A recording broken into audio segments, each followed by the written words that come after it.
Kendrick Lamar calls out a fan for singing the lyrics to his own song. Donald Trump orders a probe into the probe, and capitalism draws the NFL to start cracking down on its national anthem kneelers. Coming up on Today with 2 Cents.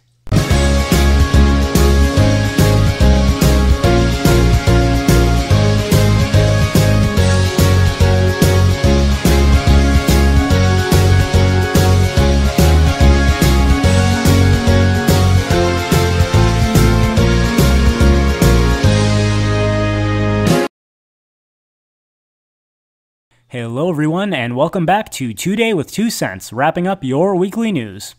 Well, it's safe to say that the biggest news story of this week was rapper Kendrick Lamar calling a white woman on stage to rap to his song Mad City with him. The song contains 15 N-words, and what a shock, the woman rapped the N-word. What's up? My boy Rohan kind of knew the rules a little bit. Well, it's just really cool, bro. You have to work. You gotta bleep one single word, though. Oh, I'm sorry. Did I do it? Yeah, you did it. I'm so sorry. Plenty of other commentators have already called Lamar out, but let me put my 2 cents in. Saying that there are certain words, actions, locations, or anything else that can only be used by certain people in virtue of them being a certain race is the very definition of racism. Kendrick Lamar, you clearly planned for this to happen so that you could make a stink about it on the back end. The N-word is just that, a word. It's either offensive or it's not. And even if it is, grow up. Complaining about name-calling is something that kindergartners do. What does that make you? I think I know the answer, Mr. Garrison. Shut up, fat boy! Hey, don't call me fat, you Jew! Eric, did you just say the F word? Jew? No, he's talking about you can't say you ass. I've said before that I'm sick of talking about the Mueller investigation into President Trump. But now things are starting to get interesting. Trump has ordered a probe into the probe based on evidence that the FBI may have been ordered by the Obama administration to spy on the Trump campaign in an effort to either help elect Hillary Clinton or undermine Trump's presidency in the event that he was elected, which of course he was.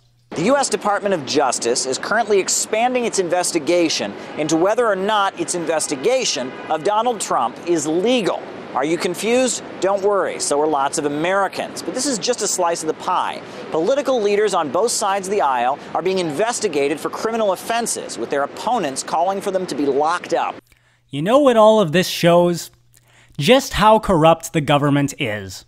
Well, there is still no evidence of genuine collusion between Trump and Russia to steal the election. I fully believe that President Trump would have been willing to do something illegal to help himself get elected, just like the Democrats are clearly willing to do anything illegal to get him impeached. While I'm sympathetic to Trump compared to many other politicians, this doesn't change the fact that the state itself always becomes corrupt and overpowered. Ancapistan, anyone? Welcome to Ancapistan, where you can trade kids for guns, buy nukes, and experience the magic of the McDouble. The world of right-wing politics sports many beautiful babes, such as commentator Tomi Lahren. Earlier this week, Miss Lahren was dining with her parents in Minnesota, only to have a patron of the establishment throw water on her.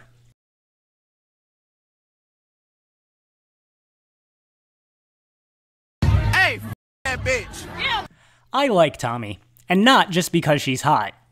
While I don't agree with everything she says, this is yet another example of how the left is not interested in rational dialogue with anyone with whom they disagree. They are physically incapable of challenging anyone with whom they disagree with anything other than violence and empty rhetoric. Chris, maybe we should just eat outside? No, Meg, we're eating here. I'd like to see you try.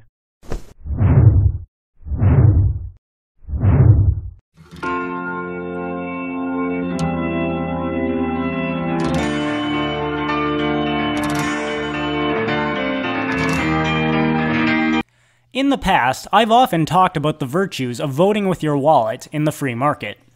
Well, now we have a prominent example of how this works. From now on, the NFL will be fining teams whose players attempt to kneel for the national anthem. Our objective as a league, and to all 32 clubs, which was unanimous, is that we want people to be respectful to the national anthem. We want people to stand. That's all personnel.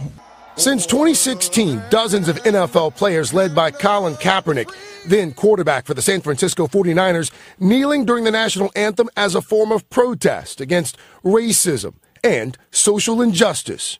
Among the key changes to the NFL's new policy, personnel who choose not to stand can stay off the field until after the anthem has been performed. But if anyone on the field chooses not to stand, the NFL will fine the team. Don't get me wrong. I support the right of players to exercise their free speech and kneel for the anthem. But patriotic Americans also have the right not to view NFL games or purchase NFL merchandise.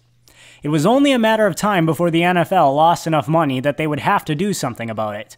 Appeal to the customers, you know, the people they're selling a product to. The next time someone tells you voting with your wallet doesn't work, remind them of the NFL.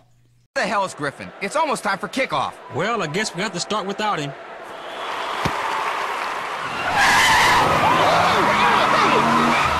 What do you think, eh? I got this for doing that car dealership ad. All right, enough messing around, huh? Let's play this game. In an interesting turn of events, a federal judge has ruled that President Trump may not block users on Twitter, as his account is a public forum and subject to First Amendment protections. On Wednesday of this week, a U.S. district judge ruled that Donald Trump cannot constitutionally block people on Twitter. Specifically, the judge said that by the president blocking people on Twitter, he was effectively banning people from being able to listen to presidential proclamations and statements in favor of other people, which was a violation of the U.S. Constitution. Therefore, Donald Trump can no longer block anyone on Twitter, and I'm assuming somebody's going to have to go through his Twitter account and start unblocking all of the people that he had blocked over the years. What's interesting about this is that Donald Trump's account is his own personal account. It is not an official President of the United States account or another account maintained in an official capacity for the U.S. government. It was his before he became president. That being said, is Twitter now a public forum? If so, Twitter better quit shadow banning conservatives. What about YouTube? Is it a public forum? Then they shouldn't have been able to censor Mr. Dapperton's or Barring's channels or any of the other crap that they've been doing. Make up your minds, folks. Twitter is either a private corporation or a public forum. You can't have it both ways. U.S. President responds to cupcakes? The human interest cupcake story has apparently been heard by the president. Just moments ago, the president tweeted, "I know that kid, Tweak. He's with you, North Korea. Get a clue. I'll bet he took a dump in the batter." What? Why would he say that? And on to everyone's favorite part of the show, the Weekly Hottie. Drum roll, please. I draw a lot from the Sports Illustrated swimsuit channel. But what can I say? Those ladies are damn sexy. This week's Weekly Hottie is rookie Alexis Wren.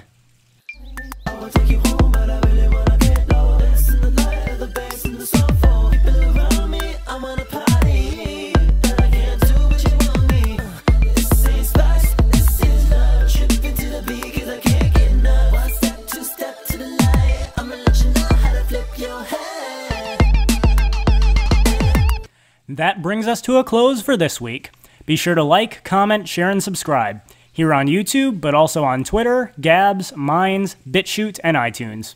Also, if you're able, please consider becoming a patron for as low as $1 a month. And that is my 2 cents. Take it for what it's worth.